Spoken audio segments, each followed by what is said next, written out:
right, so we're back for another week, Kim. Hello, Jen. How are you? Pretty good. It's a nice sunny day today, which is lovely. And how cold is it there? Oh, 18 degrees. 18 degrees. Well, it's in the 40s today in North Carolina, which is cold. It's chilly. We do have a question that came through on the YouTube site. Okay. And it is, why do certain spirits come through and not others? Is it luck? Is it, what's all that about? And so that's where we're going to start today. I don't remember who sent in the question though. That was Jen and May. Thank you. You're welcome. So, I did think though that we could start with the idea that, if we recognize mediumship as an avenue for healing, and that there is a wider perception in spirit land than what we have here, that the need tends to outweigh our human want in the connection. Mhm. So what do you think? I always tend to think that it is the need rather than the want. I heard another medium respond to me one time by saying, the spirit world doesn't have any needs. It's us that have the need. That is correct. I do believe that, initially it might be our need, even though maybe consciously we're not aware of that, but maybe our soul needs to hear from that. Okay. But I do believe also that when we transfer or spirit transfers over to the spirit world, that there is some healing that needs mended within our soul, within our own spirits. An example of that would be, when my father had passed away. He's been gone for about 40 years now, close to 40 years, but whenever he comes through, or most of the time when he comes through, there's always an apology of some sort, because I do believe there is still the soul's progressing and the healing is taking place there. Yeah, I think sometimes yes, there's healing, and yes, there's love, and yes, there's no physical pain and all of that when you die and move back into spirit, but there's still this memory of the life you led, right? And how do you put that into place for the rest of your existence, and how do you bring some love and closure or healing or whatever words we want to use there? I'm not sure any of those words are perfect, but there's a something, that and I know we visualize that in many different ways, as mediums, what exactly is taking place, but there is a need, a wish for healing, a something on the soul level, maybe even if it's just tying bows around things that never got said, or recognizing this is really who I thought I was on the planet, whether you have that perception of me or not. This is me, and I'm recognizing me in a way that maybe I couldn't in the physical, and I don't know that we really understand all that. I think we think we do, but we don't really. And a lot of that does come into play when we are connecting and recognizing who is there and what is available. There was a small group I did, and there was a young lady there, and I'm sure she had somebody in mind that she really wanted to connect with. And yet the connection was an uncle that she had never met. But there was enough information that she recognized from her dad's stories. And here it was an uncle that had died tragically somehow before she was born.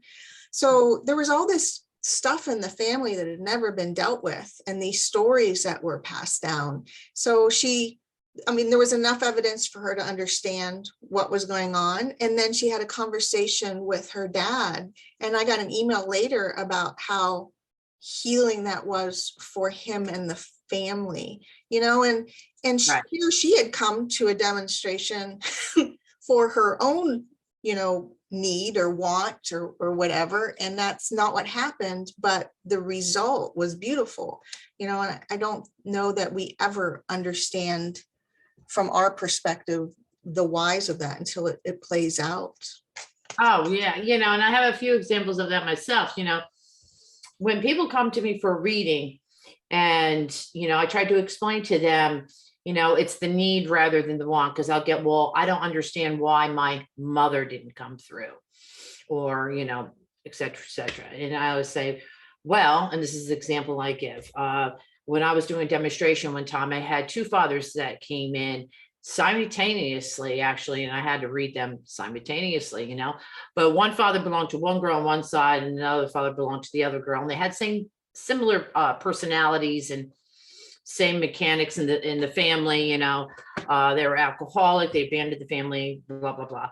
Both women, and this is strange, came up to me different times after the demonstration and said to me, why did he come through and not my mother? I wanted my mother to come through. And I explained to the person, because you had a fantastic relationship with your mother. Would that be correct? And they said, yes. I said, but you did not have a good relationship with your father. So that's where the healing comes in. And that's where the need comes in as well. Mm-hmm. So there's that. And I also, I forgot. Oh, and I was doing a reading, this is not that long ago, probably about a few months ago, at a place that I do readings. And so the woman came through, they came in and she didn't ask for anybody in particular. And I started to, go into my reading, and I brought through her father-in-law. And, she was just like, oh my God, yes. At the end of it, she said, I really wanted my mother to come through. She said, but I get why my father-in-law came through, because he just passed. And there was, she already knew why. Like, this was great because I didn't have to explain to this person why this happened. She goes, there's so many unresolved issues between my husband and his father that I understand why he would come through. And I'm like, there you go. And I said, that's the need rather than the want. We think, well, no, we're really close to this person, so they should be able to come through, because you have a ton of people that will probably say, well, I don't understand why so-and-so came through and this one came through. I didn't even have a good relationship with that one. Bingo. There's something. Bingo. Yes. Exactly. Somebody recently said to me, I got a letter from someone who said, sometimes the gift of being a medium is recognizing that sometimes you can heal relationships, or continually to build on that relationship and form new one, or heal it, as even in this, while they're dead and you're still in the physical, that there's something going on there that is still happening, that maybe other people don't have a perspective of, because I don't know that you have to go to a medium to keep up that relationship and that healing. Right. But it's there, there's a continual need to bring, I don't know if the right word is closure, or a good relationship with some of the, some of the people that we have in our lives, whether we recognize it or not. There's something else there. I know in my case, when I went to a meeting, I wanted to hear from my dad and all that. It wasn't so, I guess it was, the healing was in the validation. So I wanted my feelings validated. That's what I want. I never got, when he was here on the earth plane, I never got my feelings validated about what he had did to the family, what he did to me, I'm not talking about any physical abuse or anything like that. I'm just talking about psychological and mental shit that we went through as a family. And I wanted some validation. I wanted a recognition of what had happened, and I wanted it precise. So I knew it was my father. And that's where the healing began before that. The healing began when I got my ass into AA and got myself sober. That was the main thing. And all this other, the mediumship, as far as people giving me readings, that was an added bonus. But I felt it was essential as well, as far as forgiveness and for letting go. And I did get those validations. I got, he is saying blah, blah, blah, blah, blah, blah, blah. And I'm like, perfect. That's exactly what I wanted. Mm-hmm. You know, so there is another example, and sometimes it goes the opposite, you know. I was doing a reading it was a house reading, and this was years ago in New Jersey, and it was me and another medium, and walked in, and there's 12 women in the living room, and you know, we went back and forth, and there was this one woman I went to, and you might have heard the story, but I brought in her in-laws, and she was very disinterested, like very, very disinterested, and she's like, yeah. So the other medium, I said to her, you might want to try to bring in her family, you know, and so I'm bringing in her family, just not the right people in the family, not the right members of her family, right? And so she couldn't do it either, you know. She kept on getting the in-laws and whatnot, and I found out afterwards, because the girl that was running the what do you call it? The group reading, she called me afterwards, and she said, I need to tell you what had happened before you walked in. I said, what happened? She goes, well, you know that woman that you read and her in-laws came in? And I said, yeah. And she has some choice words about that. But anyhow, she said, before you guys got there, she said, well, I can't wait for my family to come through, because I'm going to give them a piece of my mind. So I'm like, okay, like, I don't know exactly what she was going to do there, but all right. So already the spirit world has set it up like, yeah, no, we're not going there, because there's not going to be any healing going on there. There's no healing going on there. You have your mind set up that you're going to be like, F this, F that, son of a gun, blah, blah, blah. We're not going there. So in a sense, not only was spirit protecting me as a medium, but they're protecting everybody else within that group reading, protecting the energy. Mm-hmm. Because it wasn't necessary. It wasn't healing. It wasn't necessary. It wasn't, exactly.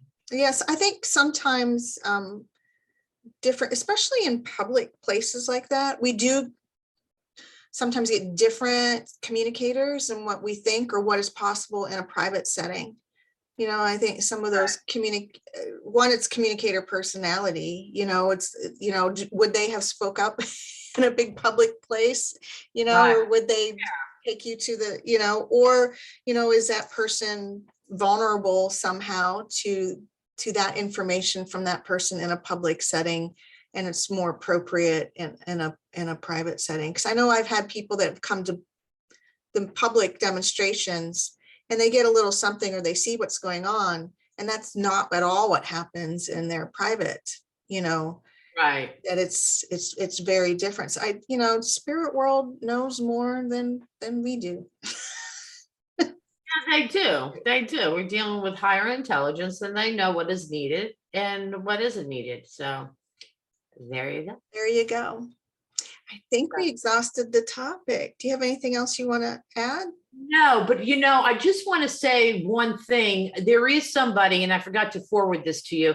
We need to address something that Andrew had sent me a private message about a certain topic. So I want to kind of touch on that next week. And I'm only saying this in case he sees this and then like, they're not talking about what I asked. All right. We will do that next week then. We'll do that next week. Yeah. And it's a very interesting subject matter. So that's great. Well, then everybody has something to look forward to next week. We have a special topic to be announced. I forget what the topic is, but all right. Thanks, Kim. Thanks, Jen.